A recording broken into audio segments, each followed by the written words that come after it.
In the ancient city of Rome, the scent of olive oil and the distant sound of the marketplace filled the air.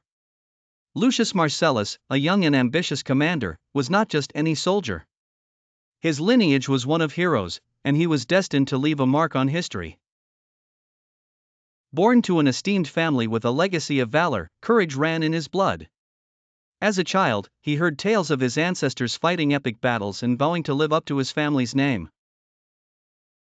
One warm summer evening, as the sunset painted the sky with hues of orange and purple, Lucius was summoned by the Senate. His orders were clear: lead a battalion to the borders of the empire where a rebellion had begun.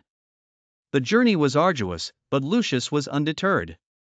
His men respected him not just for his strategic mind but also for his unwavering loyalty to his soldiers. The first clash with the rebels came at dawn, disturbingly quiet yet savage. Lucius, displaying remarkable tactical brilliance, directed his legionaries to encircle the enemy.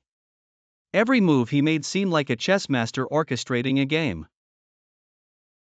Despite their initial success, the battle was far from over.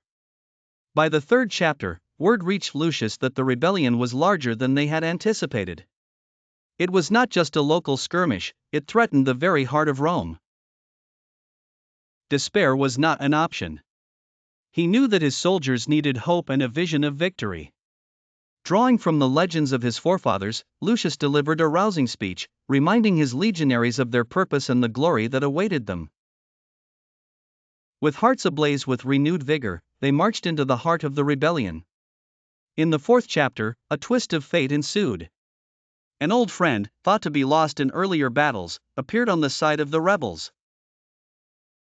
Torn between duty and friendship, Lucius faced an emotional and strategic dilemma.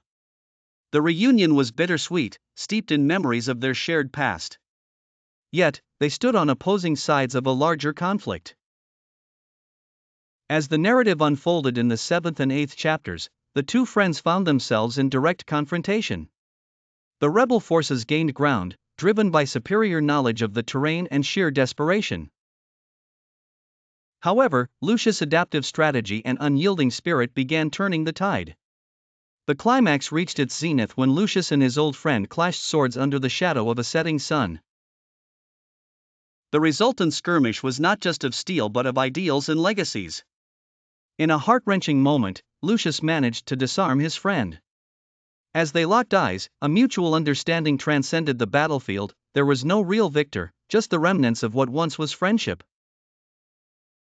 In the 9th and final chapter, the rebellion diminished, and peace was restored. Lucius, wounded but triumphant, returned to Rome as a hero. His courage and cunning had saved the empire, but the cost weighed heavily on his heart. As he stood before the Senate, receiving accolades and watching the masses cheer his name, Lucius Marcellus knew that his true legacy was not just the battles he won, but the friendships and sacrifices that shaped his journey. And so, the legend of the brave commander who had once fought with not just steel but heart lived on for generations to come.